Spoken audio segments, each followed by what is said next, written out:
नमस्कार साथियों, स्वागत है आप सभी का आपके अपने YouTube चैनल फ्री विद्या पाओ में। दोस्तों, आज है 8 मई 2022 और 8 मई 2022 से करंट अफेयर्स के जितने भी इंपॉर्टेंट क्वेश्चन बन सकते हैं वो हम आज के इस वीडियो में डिस्कस करेंगे। और दोस्तों, ये करंट अफेयर्स के क्वेश्चन आगे आने वाले कॉम्पिटिटिव एग्जाम्स की दृष्टि से बहुत ही महत्वपूर्ण होने वाले हैं। तो दोस्तों, इस वीडियो को आप अंत तक जरूर देखिएगा और जो दोस्तों हमारे चैनल पर नए हैं वो चैनल को सब्सक्राइब करना मत भूलिए। इस वीडियो की पीडीएफ के लिए आप हमारे टेलीग्राम चैनल को ज्वाइन कर लीजिए। टेलीग्राम चैनल की लिंक आपको इस वीडियो की डिस्क्रिप्शन में मिल जाएगी। तो दोस्तों, अब ज़्यादा देरी ना करते हुए चलिए आज का ये वीडियो शुरू करते हैं।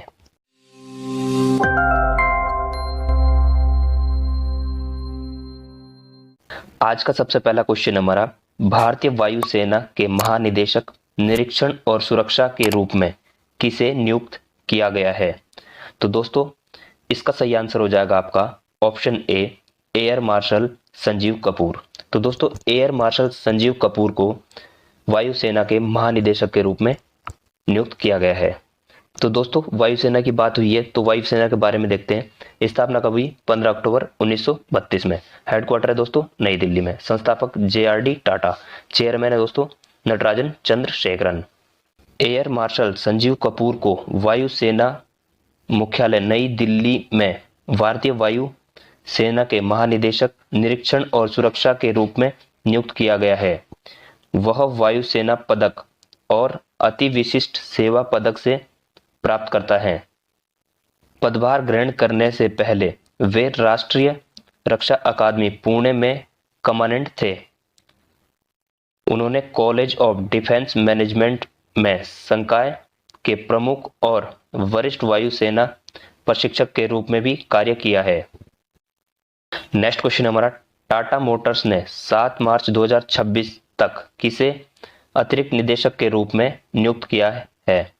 तो इसका सही आंसर हो जाएगा आपका ऑप्शन सी, ओम प्रकाश भट्ट। दोस्तों, टाटा मोटर्स ने ओम प्रकाश भट्ट को 7 मार्च 2026 तक अपने अतिरिक्त निदेशक के रूप में नियुक्त किया है। दोस्तों, बात हुई है टाटा मोटर्स की, तो टाटा मोटर्स की स्थापना हुई थी 1945 में। संस्थापक JRD टाटा। हेडक्वार्टर मुंबई में। चेयरमैन कौन है? नटराजन चंद्रशेखरन। टाटा मोटर्स ने SBI के पूर्व चेयरमैन ओम प्रकाश भट्ट को 7 मार्च 2026 तक अतिरिक्त निदेशक के रूप में फिर से नियुक्त किया है।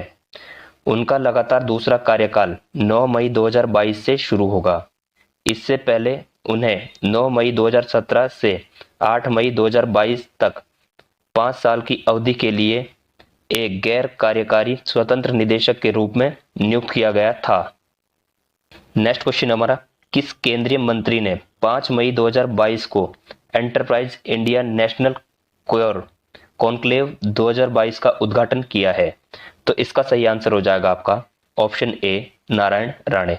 तो दोस्तों, नारायण राणे ने 5 मई 2022 को enterprise India national cure conclave 2022 का उद्घाटन किया है।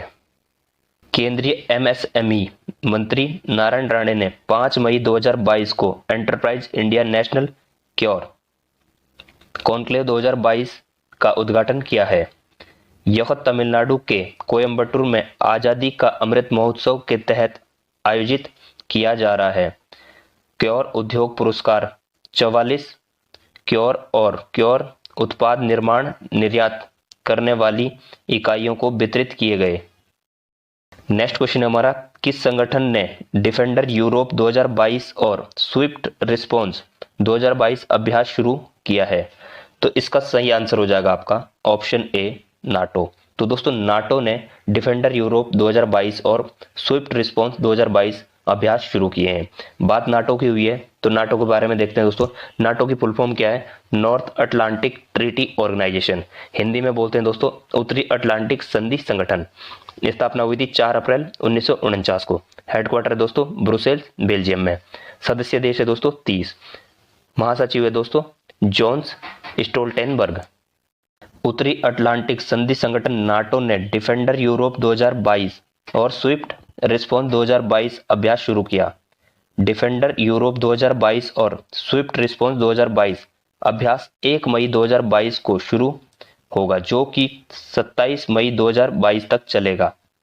दोनों अभ्यासों में 20 से अधिक देशों के लगभग 18,000 प्रतिभागी एक साथ प्रशिक्षण लेंगे। पोलैंड की धरती पर हो रहे युद्ध अभ्यास में लगभग 7,000 सैनिक और 3,000 उपकरण होंगे। अगला क्वेश्चन हमारा, किस राज्य ने चावल की सीधी बुआई या direct seeding of rice DSR का विकल्प चुनने वाले किसानों के लिए प्रोत्साहन इंसेंटिव की घोषणा की है? तो इसका सही आंसर हो जाएगा आपका ऑप्शन ए, पंजाब सरकार। तो दोस्तों, पंजाब सरकार ने चावल की सीधी बुआई के लिए किसानों को प्रोत्साहन की घोषणा की है। बात पंजाब की हुई है तो पंजाब के बारे में डिस्कस करते हैं। पंजाब की स्थापना हुई थी 1 नवंबर 1966 को। राजधानी चंडीगढ़, सबसे बड़ा शहर लुधियाना, जिले 23, राज्यपाल बनवारी लाल पुरोहित, मुख्यमंत्री भगवंत मान, साक्षरता दर 76.68%, क्षेत्रफल 50,362 वर्ग किलोमीटर, देश का 20वां राज्य है क्षेत्रफल के मामले में। पड़ोसी राज्यों में जम्मू कश्मीर, हिमाचल प्रदेश, हरियाणा, राजस्थान, चंडीगढ़। प्रमुख नदियों में झेलम, चिनाब, रावी, ब्यास और सतलज यहाँ की क्या है, प्रमुख नदियां हैं। भांगड़ा, गिद्दा, ढफ, दमान यहाँ के लोक नृत्य हैं। प्रमुख पर्यटन स्थल में जलियांवाला बाग, स्वर्ण मंदिर, दुर्गियाना मंदिर, अकाल तख्त यहाँ के प्रमुख पर्यटन स्थल है। प्रमुख झीलों में सुखना झील, कांजी झील, हरिके झील यहाँ की प्रमुख झीलें हैं। प्रमुख बांध में दोस्तों भांकड़ा नागल बांध सतलज नदी पर है, युवती बांध युवती नदी पे है, सिसवान बांध और रंजित सागर बांध है दोस्तों।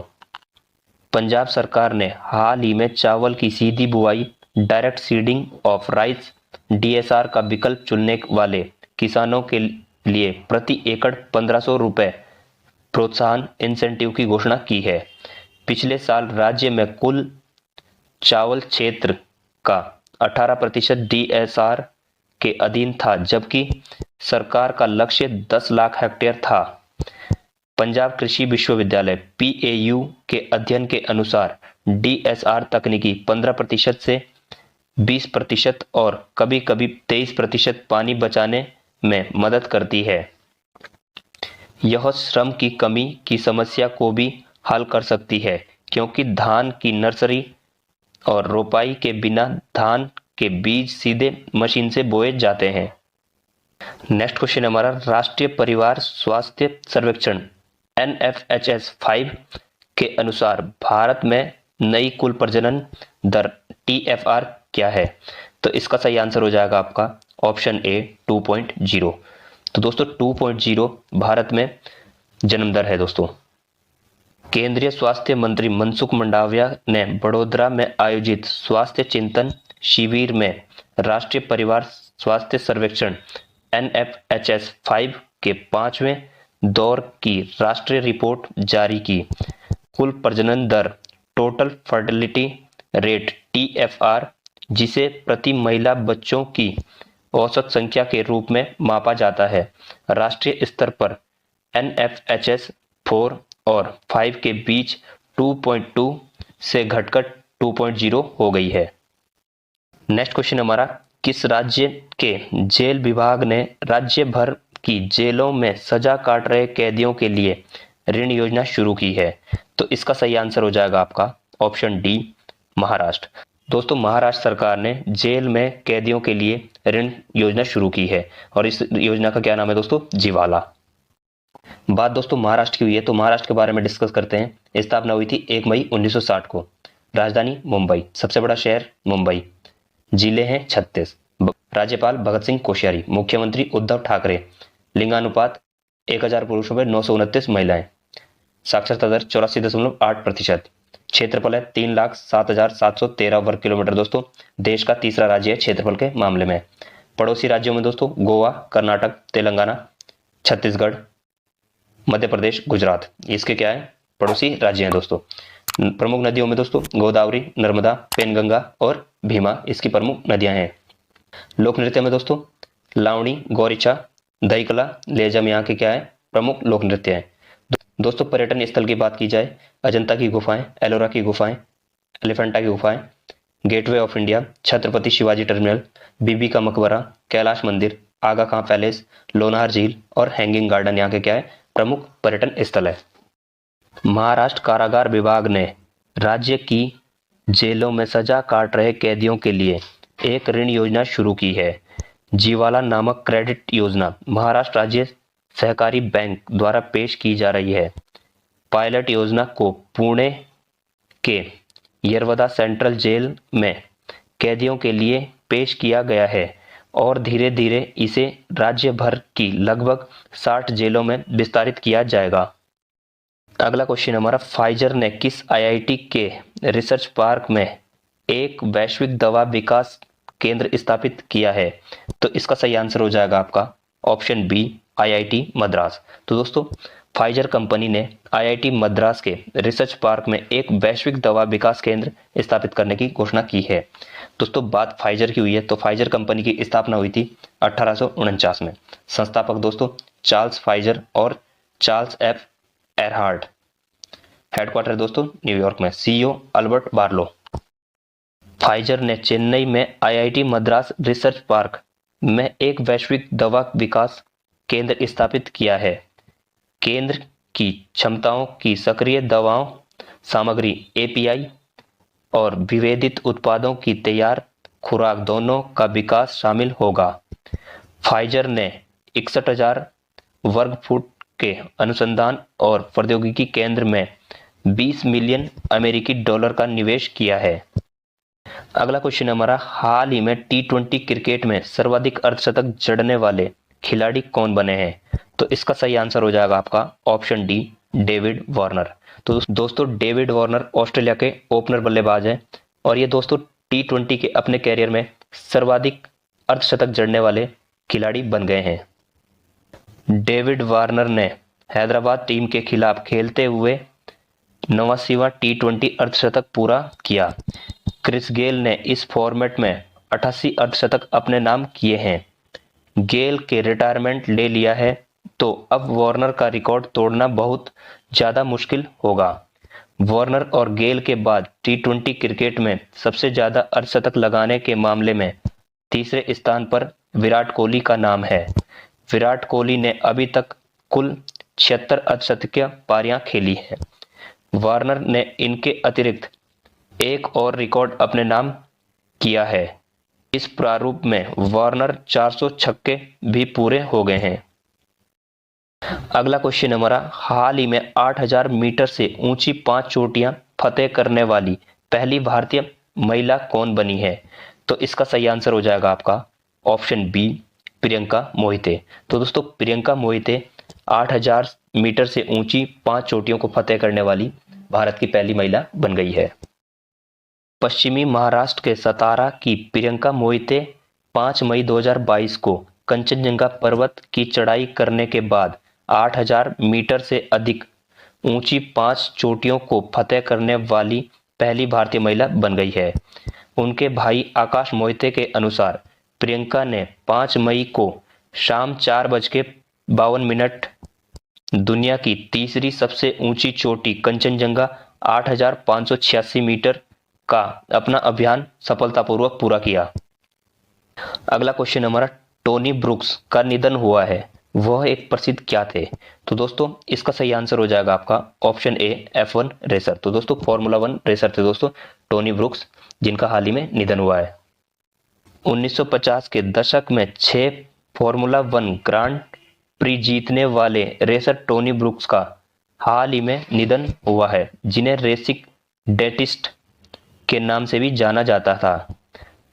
टोनी ने 4 टीमों BRM, बेनवाल, फेरारी और कूपर के लिए ड्राइविंग के बाद सिर्फ 29 साल की उम्र में खेल से संन्यास ले लिया था। जुआन मैनुअल फेंगियो, अल्बर्टो अस्कारी और मॉस के बाद ब्रुक्स अपने युग के सबसे सफल ड्राइवर थे। उनकी सबसे प्रसिद्ध जीत शायद सन 1957 में एंट्री में ब्रिटिश ग्रांड प्री में थी। नेक्स्ट क्वेश्चन हमारा, भारत की पहली अनूठी तरह की फैलो केमिस्ट्री टेक्नोलॉजी हब कहाँ स्थापित की गई है? तो इसका सही आंसर हो जाएगा आपका ऑप्शन ए, हैदराबाद। दोस्तों, तेलंगाना की राजधानी हैदराबाद में पहली फैलो केमिस्ट्री टेक्नोलॉजीज हब स्थापित किया गया है।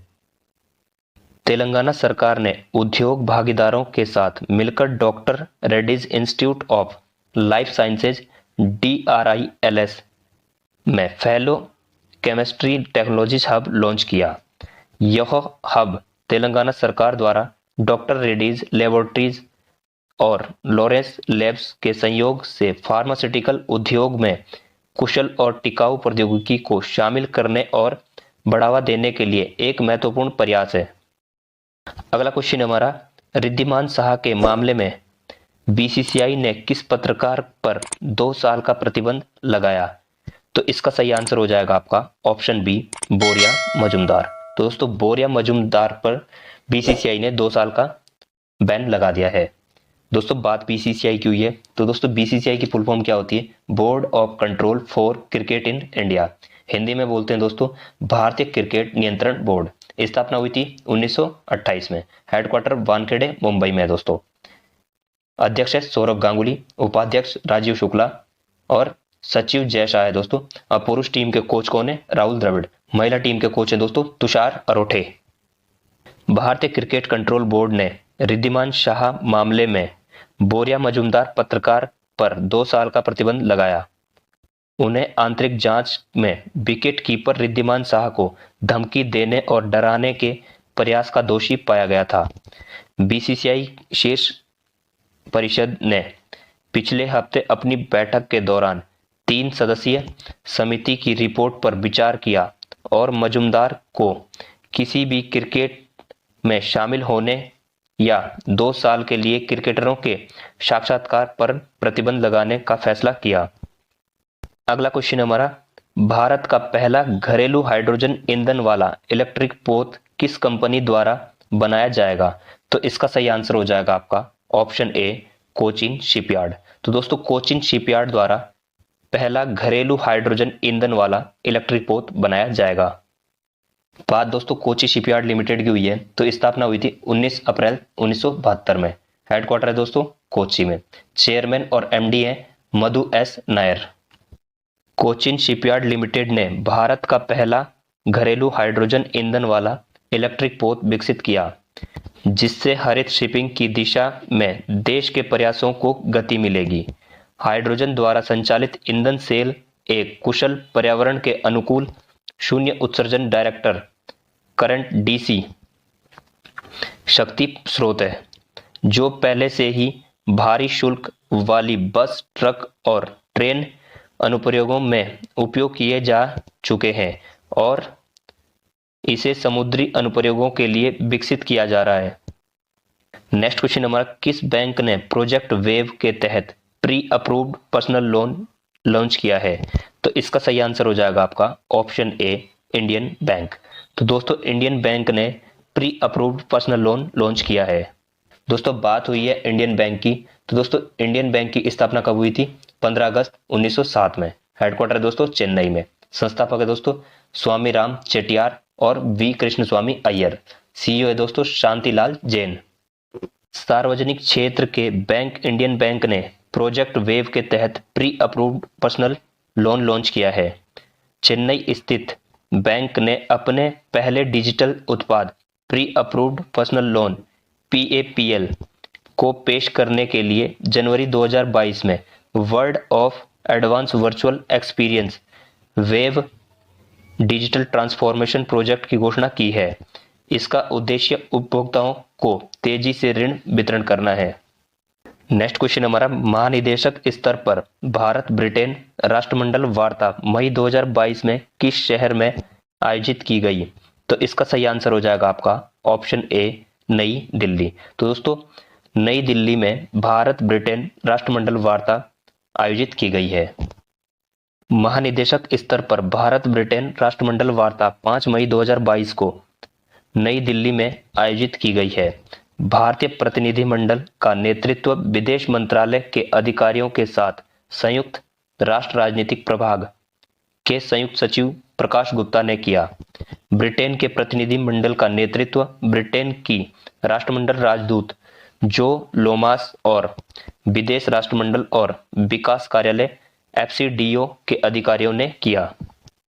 नेक्स्ट क्वेश्चन हमारा, मई 2022 में जैन अंतर्राष्ट्रीय व्यापार संगठन जीटो कनेक्ट 2022 के उद्घाटन सत्र को किसने संबोधित किया? तो इसका सही आंसर हो जाएगा आपका ऑप्शन ए नरेंद्र मोदी। तो दोस्तों नरेंद्र मोदी ने जैन अंतर्राष्ट्रीय व्यापार संगठन जीटो कनेक्ट 2022 का संबोधित किया है। दोस्तों डब्ल्यूटीओ की बात हुई है। डब्ल्यूटीओ की फुल फॉर्म क्या होती है? World Trade Organization. दोस्तों इसको हिंदी में बोलते हैं विश्व व्यापार संगठन। स्थापना हुई थी दोस्तों 1 जनवरी 1995 में और दोस्तों इसका हेडक्वार्टर है जेनेवा स्विट्जरलैंड में। सदस्य देश है दोस्तों 164। प्रधानमंत्री नरेंद्र मोदी ने 6 मई 2022 को जैन अंतर्राष्ट्रीय व्यापार संगठन के जीटो कनेक्ट 2022 के उद्घाटन सत्र को संबोधित किया। यह एक 3 दिवसीय कार्यक्रम है जिसका आयोजन पुणे में 6 से 8 मई 2022 तक किया जा रहा है। जीटो दुनिया भर में जैनियों को जोड़ने वाला एक वैश्विक संगठन है।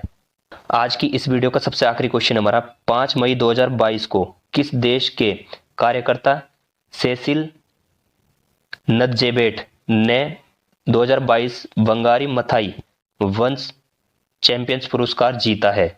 तो इसका सही आंसर हो जाएगा आपका ऑप्शन बी कैमरून। दोस्तों कैमरून ने सेसिल नदजेबेट 2022 का वंगारी मथाई वंश पुरस्कार जीता है। कैमरून के एक्टिविस्ट सेसिल नदजेबेट ने 5 मई 2022 को 2022 Wangari Maathai forest champions award जीता है। उन्हें वनों के संरक्षण और उन पर निर्भर लोगों के जीवन को बेहतर बनाने में उनके उत्कृष्ट योगदान के लिए सम्मानित किया गया है। दोस्तों आज का ये वीडियो हमारा यहीं पे समाप्त होता है। अगर आपको ये वीडियो अच्छा लगे तो दोस्तों लाइक कर देना, शेयर कर देना और दोस्तों डेली करंट अफेयर्स की वीडियो देखने के लिए चैनल को सब्सक्राइब कर लीजिए। बगल में नोटिफिकेशन बेल को प्रेस कर लीजिए ताकि डेली करंट अफेयर्स के नोटिफिकेशन सबसे पहले आप लोगों तक पहुंचते रहे। जय हिंद, जय भारत, जय उत्तराखंड।